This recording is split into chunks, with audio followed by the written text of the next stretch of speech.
The Yankees are nearing an agreement with a Korean international free agent. Elmer Rodriguez dazzled against the Astros and showed really, really impressive fastball velocity. We'll talk about whether he can have a role on this team down the stretch.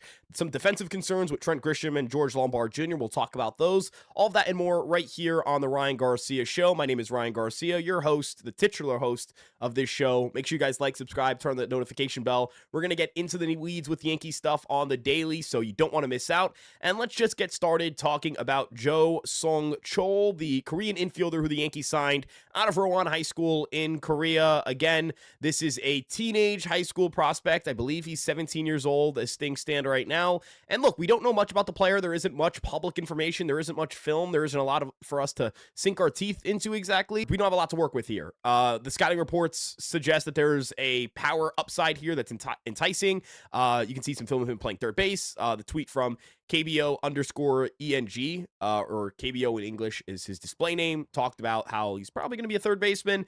And he was an expected first round pick in the KBO draft. Now, he didn't apply for the KBO draft, which was an indicator that he was going to go pro with MLB instead of the KBO, which is something that isn't like it doesn't never happen, but it is becoming more common. It was not exactly super common a decade ago. We're seeing teams try and pluck players from the Pacific Rim out of high school. We're seeing the Yankees try and do this with Shoki Oda and having him go to the Yankees instead of go to the NPB draft. Increasing presence in the Pacific Rim is something that the Yankees are emphasizing under Mario Garza. I think it's going to be a big driving factor for them to get this international free agent pipeline to where it needs to be. Yankees do not get enough out of their international free agents. They need to get more, and I think that this change could help them, like getting more involved in the Pacific Rim. It's not going to just help you with signing some 17-year-olds or 18-year-olds. It's also going to help you establish relationships out there. The guys who you pursue and end up going into the draft instead of signing with you are going to be players who, if they decide to go to MLB after the fact, you already had relationships with them. You already had conversations with them. They are already familiar with your people. You're familiar with their people. Those are important relationships to build. They just are. The Dodgers are the king of the king. The creme de la creme is the better expression used here. They are constantly involved in players when they're in high school.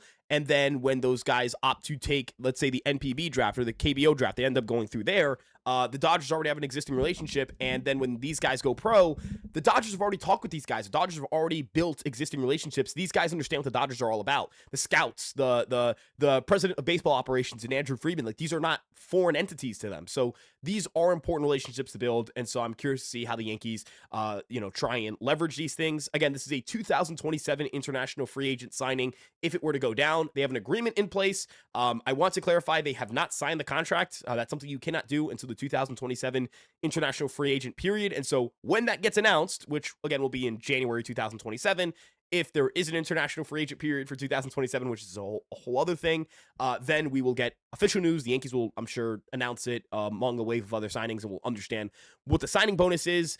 This is a talented player. This is a player who was heralded out in the high school circuit, which is very competitive in Japan, Korea, and all these Pacific Rim nations, like much like it's competitive out here. Like, people really, I think as MLB fans, we just underestimate how good international talent is. It's why in the World Baseball Classic, the United States doesn't just always win, because talent is rampant everywhere in the baseball world, whether it's the lead on, whether it's again, NPB, KBO, various leagues around the world. There are some really, really good ball players. So maybe the Yankees find somebody here who could end up being a top 10, top 15 prospect in a couple years in their system, maybe even becomes a little bit more. So excited to keep tabs on his story. Let's shift over to the major league side here, and let's talk about Elmer Rodriguez. Man, Elmer Rodriguez looked nasty. And look, I'll be frank, I actually missed the first 4 or 5 innings of this game as they were occurring, so I had to rewatch the game this morning. And so I was watching it after I finished, while I was like exporting and editing the video I did and dropped with Jacob this morning. So it was an on and off, but I was able to really delve into what Elmer was doing, and the velo's obviously up. That's something I didn't need film to sit here and tell you, but the way that he was attacking the Astros, I was really happy with how aggressive he was with his sinker, and how many times you found Elmer in situations where he was in control. He was in command of that outing. He was pretty efficient, all things considered. Like, this is a good Astros lineup. 88 pitches, and he faced the leadoff guy. He walked Altuve, so it was 6 innings plus. That's not bad. That's not bad, especially for a guy who has walked the ballpark every single time he's come up. So That is super duper encouraging. I also want to point out with the sinker, a lot of called strikes, 19 called strikes, had a 45% called strike plus whiff percentage, 97.2 miles per hour, 7 inches of induced vertical break, 16 inches of lateral movement. He had a first pitch strike when he used his sinker 81% of the time, a 64% first pitch strike rate. If he can get ahead, if we get 0-1, 80% of the time on our sinkers, whoa, we're going to be really good. Now, don't think he's going to be doing that every single time, but if he can get a heading count, if he can get strike one, if he can get himself in a pitcher's count, and again, I'm going to be playing this clip now. You'll see it on screen. That is where a sinker needs to be. It's where it needs to be. I think that Elmer's going to have a ton of success throwing his sinkers, whether it's front hipping them to lefties, to try and get called strikes, or same location just to righties. That also is an area where you can farm called strikes, or going in on righties. Like, hey, like here's sinker in. Like try and hit that. Try and get to that pitch. Sometimes he'll elevate it, and I find that a fascinating concept. I think it's a pretty interesting, like just a wrinkle to throw in there just to keep guys honest and from keying in on the same location and keying on the ball down, because the pitch he was also using a lot, and we talked about in yesterday's episode, was his curveball. And I'm gonna be honest, guys, a little bit shocked as to how hard I hit the nail on the head on this one, where his curveball looked awesome, tons of whiffs on the curveball. I'm gonna be honest, I have to talk with people and kind of understand a little bit more why that curveball worked so well with his sinker, because they have such vastly different movement profiles. I wonder if it's the fact that he has a four-seamer that doesn't have a lateral movement. Well, relative to a four-seamer has lateral movement, but just in general doesn't have a ton of lateral movement. It's only got 9 inches of horizontal break. I wonder if that pitch just serves as a nice bridge pitch that, throws hitters off balance. I wonder if it's just the low arm angle and not expecting something to drop that much or move that much. I truly don't really know why it's so good with the sinker, but it is. It's better than a sweeper. It's a better pitch than a sweeper, and it's crazy to think about because sweeper sinker has always been the meta. Maybe for Elmer, it's sinker curveball. That's what's been working for him in AAA, and it worked for him last night. Hopefully, this is a nice little confidence boost that gets him to really, acclimate himself with the big leagues and get himself comfortable and get himself confident and believing that he can do this, because I think it was a confidence thing at times. He got skittish. He got scared. Not scared. Sorry. He got skittish. He got a little timid trying to attack the right quadrant of the zone. And while, yes, you do need to execute pitches, you can't just leave them middle. His sinker has so much movement that he can leak it a little bit too much middle, and he'll still freeze a guy, or he'll get a ground ball, or he'll get a guy late. So, I was really encouraged. Again, the just different pitchers look completely different. The pitcher we saw against the Texas Rangers in Arlington is nothing like the pitcher we saw last night. It is night and day. It's a credit to the Yankees in terms of player development, and it's why I emphasize on this podcast, and this is hinting at something a little bit later, young prospects, guys who are really good age to level performance, guys who are very noticeably wiry, guys who have projectable frames. You got to be patient with these guys. They are still growing. They are still getting stronger. They're still adding weight. They're still developing as big leaguers. They're learning the physicality of the big leagues. They're learning. They're still developing.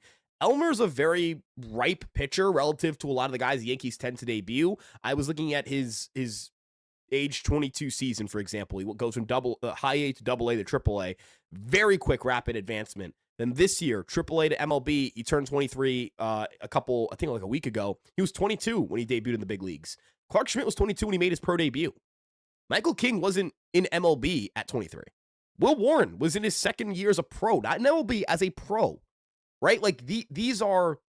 This is a young guy. This is a young starter. The Yankees don't really debut guys this young. They don't pitch a lot of 22 and 23-year-olds. They just don't. Let's get into George Lombard Jr. because I think it's a good launching pad. Because I tweeted this out, and I was like, on the same night that Elmer's popping 97, 98, we're all sitting here and condemning George Lombard Jr.'s defensive outlook and wondering whether he's ready for it. He's a young player. I've watched, and I'm saying this not from a talking down standpoint. I'm saying this from what's probably true. I've probably watched George Lombard Jr. play on film in person more than most people have, more than people watching this have, most likely. Again, this is not me telling you that I'm so right and I'm so smart. I'm just saying I've watched a lot of him. I've followed him very closely through his performance at the minor league level. I was not always the highest on him. I had to be convinced of certain things with him, but I know that he struggles when he comes up to a new level. Always. It's a notorious part of his game. And so I'm not worried about the fact that his offense is starting to slip a little bit. I'm not. And am I worried about the 5 errors? Not really. He put up 8 defensive runs saved in 11 games. There was going to be, when you put up that kind of output, there's got to be a massive course correction. Just like with offense. He had to do something to knock down from a 100 DRS pace to like a more normal 10 DRS pace. He was bound to go through stretches like this. It's a volatile defensive position. Throwing errors are very common at shortstop, and those are very volatile and kind of fluky. He's had some plays where it clanks off his glove. Glove didn't, he tried to backhand a ball, so he should just come through it, right? Things that are not, in my opinion, tied to limitations in his skill set, but rather things that he will get to learn and catch up to with big leaguers. The balls hit harder, the game's quicker, guys are faster, things that he will learn as he gets better. A lot of people are like, well, Anthony Volpe, if Anthony Volpe did this, listen, Anthony Volpe had -4 fielding run value in his first 2 months as a big leaguer, right? Like I just have a hard time believing that the answer is bail on him, bring up Volpe, who's got no upside, Caballero, who's got no upside, and get the same output, which is similar defense. Offense, it ain't going to get better. We know it's not going to get better. Caballero's been a big leaguer for he's 29 years old. We've seen Volpe in the big leagues for 4 years. Hasn't gotten a lick better at the plate, right? So, I think a lot of people saw what Lombard was initially. It was like, this is the start of a great career. He's just going to ball now. And look, it would have been cool if that was the case. I didn't think that was going to be the case. I was stunned that he immediately hit. And now we're starting to see the other side of it. Give him time.